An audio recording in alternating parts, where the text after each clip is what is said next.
नमस्कार मु मनोरमा महांती आईएमडी भुवनेश्वर पूरा ओडिशा राज्य वेदर बुलेटिन करुच्ची जब देखा गत 24 घंटा हाईएस्ट मैक्सिमम रेनफॉल रिकॉर्ड करा 56 मिलीमीटर कोरापुट डिस्ट्रिक्ट रे कोटपाड रे आ हाईएस्ट मैक्सिमम टेम्परेचर बहुत रिकॉर्ड करा 42.8 डिग्री सेल्सियस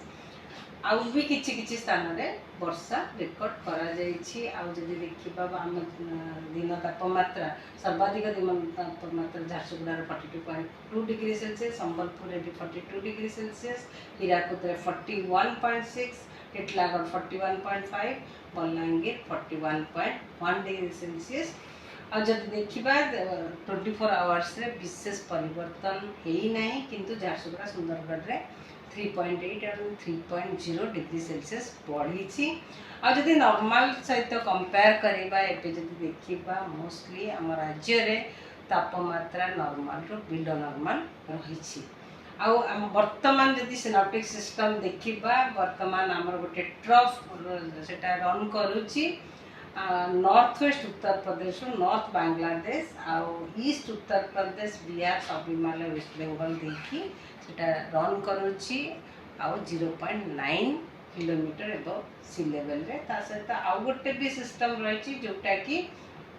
गोटे अपर एयर सर्कुलेशन रही west central Bay of Bengal आ पाखापाखि जगार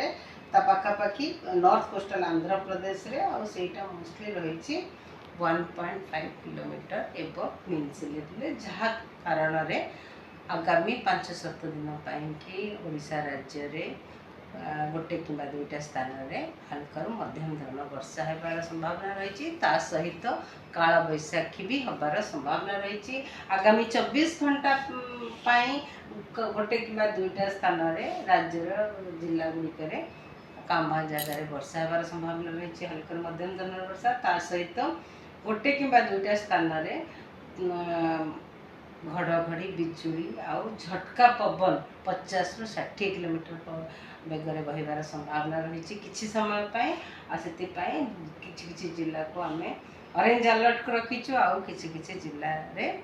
येलो अलर्ट दिया जाइछि। यदि काली देखा फोरकास्ट काली देखा 17 तारीख का 17 तारीख की भी गोटे कि दुईटा स्थान रे जिला गुड़िक वर्षा हबार संभावना रही हल्का मध्यम धरण वर्षा ता सहित बिजुली घड़घड़ी की भी वार्निंग दि जाइए ऑरेंज वार्निंग दि जाइए बिजुली घड़घड़ी ता सहित झटका पवन 50 ରୁ 60 किलोमीटर पर आवर रही संभावना रही जमीक मयूरभंज केन्दुझर रायगढ़ कोरापुट मालकानगिरी आ येलो कलर जो दि जाइए वार्निंग से जिला गुड़िक बिजुली घड़घड़ी सहित वर्षा ता सहित जो झटका पवन बेगर रहा 40 ରୁ 50 किलोमीटर पर आवर। आउ जदि देखा 17 तारीख भी गोटे कि दुईटा स्थान रे वर्षा हबार संभावना रही सहित बिजुली घड़घड़ी आउ झटका पवन भी वार्निंग दि जाइए जमीक बलांगीर बरगढ़ झारसुगुड़ा सुंदरगढ़ केन्दुझर मयूरभंज कोरापुट रायगढ़ एवं गजपति जिले में दि जाइए। आउ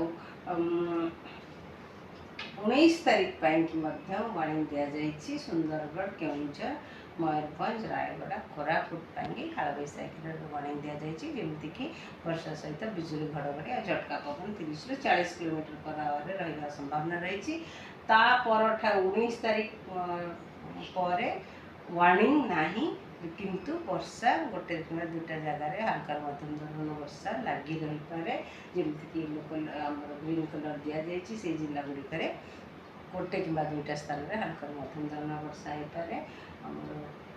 20 तारीख 21 तारीख इवन 22 तारीख भी हबार संभावना रही। जदि देखा दिन तापमात्रा आगामी 5 दिन पर्यंत विशेष परिवर्तन हबार संभावना नहीं किंतु हॉट एंड ह्यूमिड कंडीशन गोटे कि दुईटा स्थान रही संभावना रही मोस्टली कोस्टल जिला गुड़िक जमीक कटक जगतसिंहपुर नयागढ़ खोर्धा पुरी गंजाम गजपति जिले में